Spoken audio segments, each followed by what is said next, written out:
San Diego, 2012. The next few weeks of first semester continued that way, to my guttural dismay.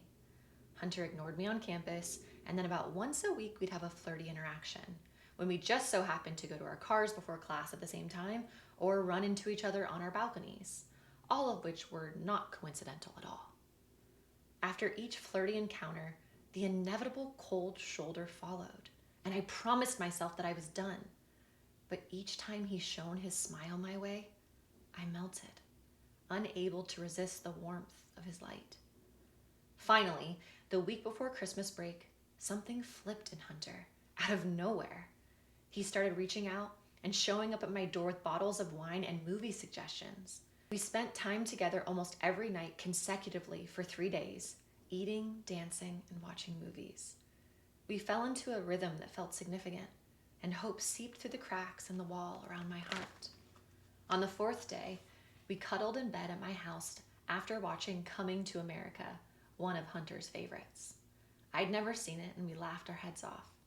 We closed the laptop and continued giggling while spooning. His arms were armor around my waist, and his breath was hot on the back of my neck. "These last few days have been really nice, Stone," Hunter purred into my hair. Agreed. My smile stretched from ear to ear, butterflies filling in my belly. I tightened my grip on Hunter's arm, claiming him, hoping I would never have to let go. Hunter began kissing behind my ear, one of my most sensitive spots, which he had learned over the past few days.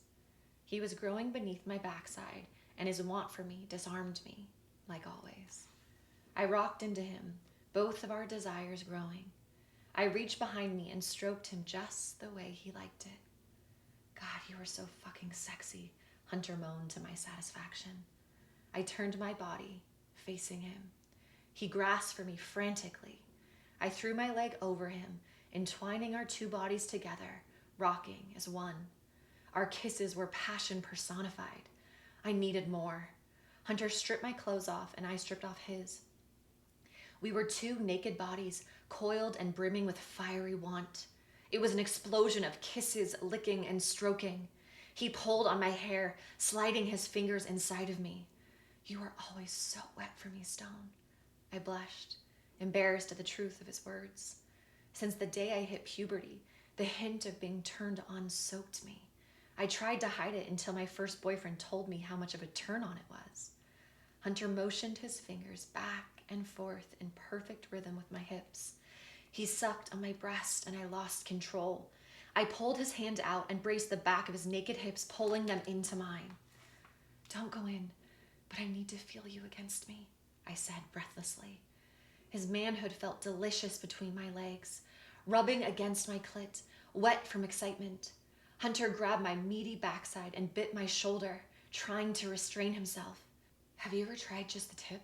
Hunter asked into my ear with hunger. I smiled, knowing how much I loved edging and foreplay. The forbidden feeling was my kryptonite. "Of course I have. I've had boyfriends, you know," I said.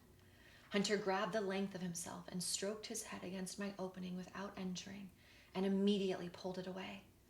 My yearning amplified tenfold. "Do you want to play?" he asked. Of course I did, but I knew how bad I was at restraining myself once my desire took hold. I stayed silent, contemplating. Hunter pulled back. With nothing to grind against, dissatisfaction seethed in my bones. Hunter teased my ripeness again and pulled away. "Yes!" I let out before I could think better of it. I reached for him, pulling his skin back to mine. Hunter breached me ever so slightly, just enough for me to want more. He kissed me fiercely as his desire for me intensified. He teased me with his tip. His self-control in not going any further was otherworldly. I was breathless with the fullness he provided, like he was filling the hole inside my heart with each movement of his hips. Hunter sucked on my bottom lip, wrapping his arms around my shoulder. "God, you are so tight, Spencer." Hunter never called me Spencer. My name on his lips melted me like butter. I wanted him so bad I felt like I would die without him inside of me. 3 days of consistency did not make up for weeks, hell, years of hot and cold. Christmas break was tomorrow, and we would be apart for weeks. "Wait, Spencer," I told myself. I shook off the thought. My body wanted something my mind couldn't understand. And my body won. I want all of you, Hunter, I moaned. Hunter looked at me with a devilish grin. The feeling is mutual. He paused. Are you on birth control? He asked. I nodded. A breath later, he eased his way inside of me, skin to electrifying skin. Each thrust was more rewarding than the previous. Hunter's gentle passion surprised me and melted my heart. He stroked my hair tenderly and kissed my cheek until our bodies became one. I moaned in satisfaction. Finally, I had been dreaming of this moment for 3 years. We dissolved into each other. I couldn't tell where he ended and I began. Fuck, Spencer. I've thought of this moment so many times. Hunter moaned into my neck. And with that, ecstasy consumed me.